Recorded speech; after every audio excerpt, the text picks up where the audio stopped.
कहते हैं एक राजा शिकार खेलने के लिए जंगल में गया अपने सैनिकों के साथ, और शिकार करते करते करते करते वो इतना आगे बढ़ गया, इतने आगे बढ़ गया कि उसके सैनिक तो पीछे ही छूट गए और वो जंगल में भटक गया। और जंगल में भटकते जब वो वापस अपने राज्य की ओर आ रहा था, अपने राजमहल की ओर आ रहा था, तो बिल्कुल थक चुका था, बिल्कुल क्लांत हो चुका था, बिल्कुल परेशान हो चुका था। और वापस जब वो जंगल के रास्ते से वापस आ रहा था अपने घोड़े पर, तभी उसने देखा कि जंगल में एक पेड़ के नीचे एक साधु, एक मुनि भगवंत ध्यान साधना में खड़े हैं।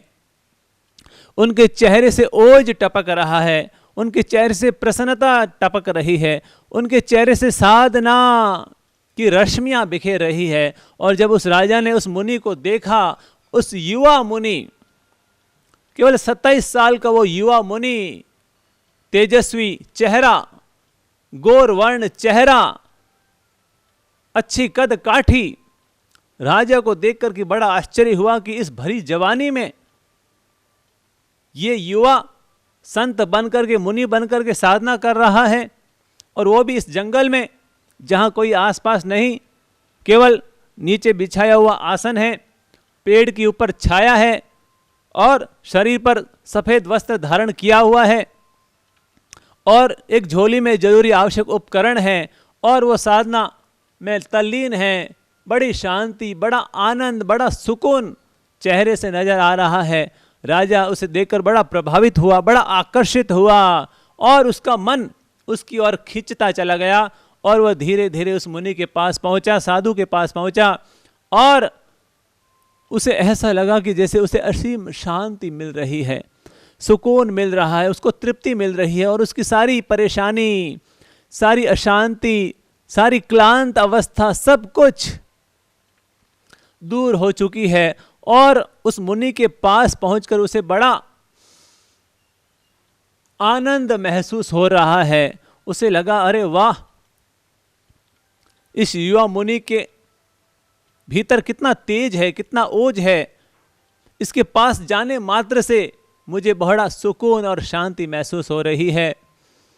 और कहते हैं कि उस राजा ने उस मुनि को, उस साधु को त्रिवार वंदन किया, नमोस्तु किया इच्छामि खमासणों के पाठ से, और वंदन करने के पश्चात मुनि से, साधु से निवेदन किया, हे साधु भगवान, हे मुनि भगवान, अपने दिव्य दर्शन देने की कृपा करें, अपना दिव्य आशीर्वाद देने की कृपा करें।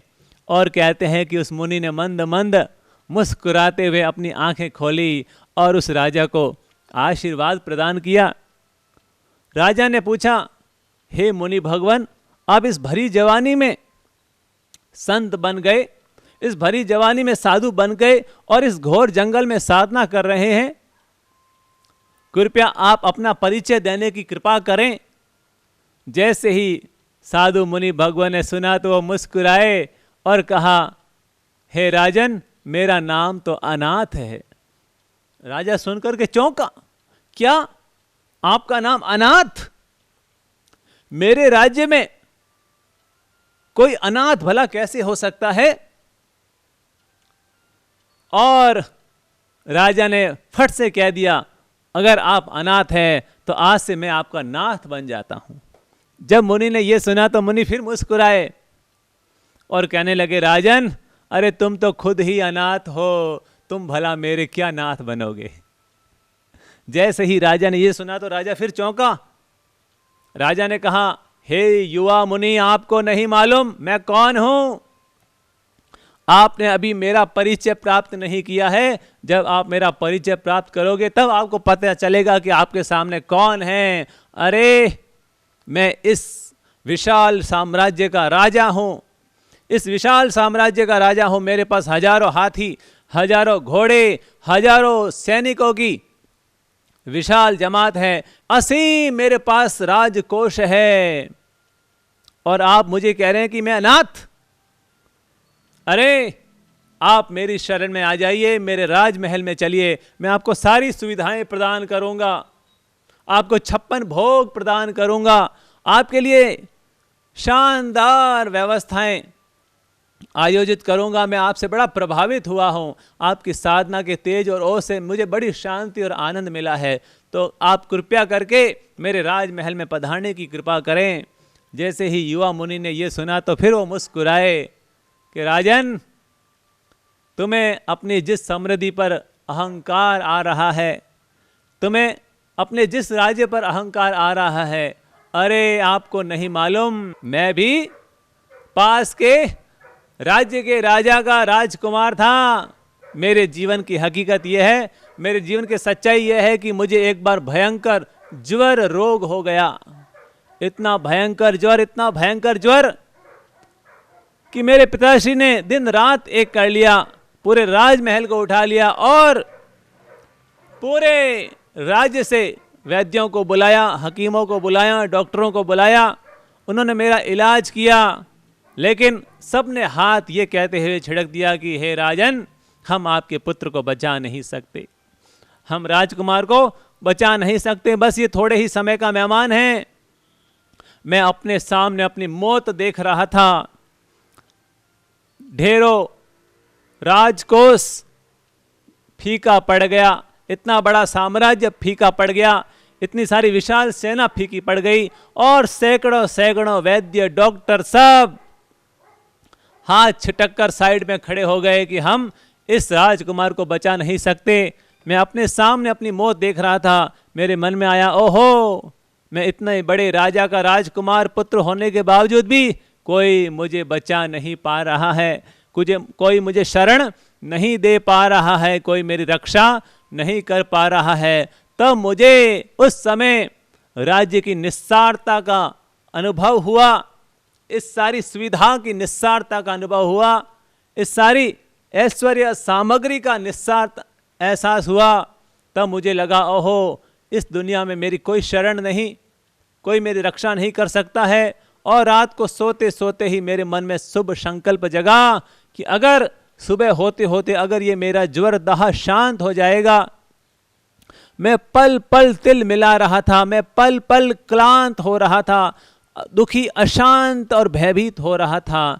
लेकिन मैंने रात को सोते सोते ही मेरे भीतर में शुभ भावना जगी और मैंने संकल्प लिया कि अगर सुबह होते होते मेरा अगर ये ज्वर शांत हो जाएगा तो मैं सुबह होते ही मुनि जीवन और साधु जीवन अंगीकार कर लूंगा। और राजन, मैं आपको यह बताना चाहूंगा, उस शुभ संकल्प का इतना बड़ा चमत्कार हुआ, इतना बड़ा चमत्कार हुआ कि मुझे थोड़ी देर में ही नींद लग गई। और जैसे ही मैं 3 घंटे के बाद उठा तो मैंने अनुभव किया कि मेरा पूरा ज्वर ही शांत हो चुका है, मैं बिल्कुल स्वस्थ हो चुका हूं।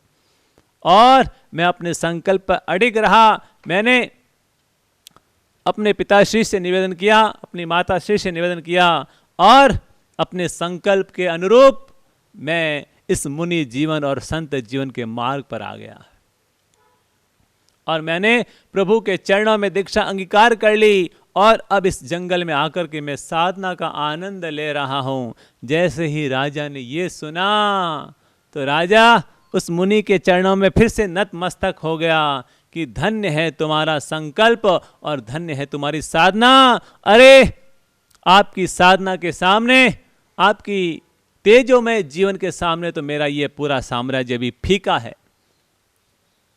और वो राजा उस मुनि का, उस संत का परम भक्त बन गया, परम शिष्य बन गया और पूछा कि प्रभु ये बताने की कृपा करें, हे मुनि ये बताने की कृपा करें कि आपके गुरु कौन हैं।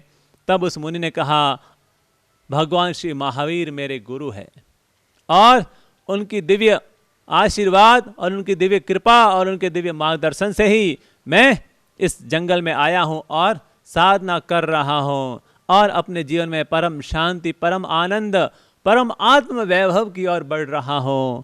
और जब राजा ने ये सुना तो कहते हैं कि मन ही मन वो भगवान श्री महावीर का परम भक्त बन गया कि जिसका शिष्य इतना महान है तो उसके गुरु कितने महान होंगे। और कहते हैं कि वो राजा और कोई नहीं, उस राजा का नाम था राजा श्रेणिक और उस मुनि का नाम था अनाथी मुनि। और वो राजा उस अनाथी मुनि का तो शिष्य बना ही बना, लेकिन वो भगवान श्री महावीर का परम भक्त बन गया। और आज भी राजा श्रेणी का नाम बड़े गौरव और सम्मान के साथ लिया जाता है। इसे कहते हैं संत जीवन का प्रभाव, मुनि जीवन का प्रभाव, साधु जीवन का प्रभाव। जीवन में जब तप और त्याग का उदय आ जाता है तो जीवन में अपने आप परम शांति, परम आनंद का उदय हो जाता है। और जब व्यक्ति ऐसे त्यागियों की शरण में जाता है तो उसके जीवन की सारी अशांति दूर हो जाती है और उसको बड़ा सुकून, बड़ी शांति, बड़ा आनंद मिलता है। हाँ मेरे प्यारे भाइयों बहनों, हमें भी जब भी हमारे शहर में साधु भगवान आए, मुनि भगवान आए, तो हमें उनके श्री चरण में जाना चाहिए और थोड़ी देर उनके श्री चरणों में बैठना चाहिए। उनका आभा मंडल, उनकी तेजोमय अवस्था, उनकी तरंगें में इतना चमत्कार होता है, इतने शुभ वाइब्रेशन होते हैं, उनका दिव्य इतना आभा मंडल होता है कि जाने मात्र से हमारे रोग, शोक, कष्ट, दुख, दारिद्र सब शांत शांत शांत होते चले जाते हैं और हमारे जीवन का उद्धार होता चला जाता है। इसीलिए कहते हैं कि साधु जनों की संगति और सत्संग हमें करते रहना चाहिए। एक घड़ी आधी घड़ी, आधी में भी आध, तुलसी संगत साधु की कटे कोटि अपराध।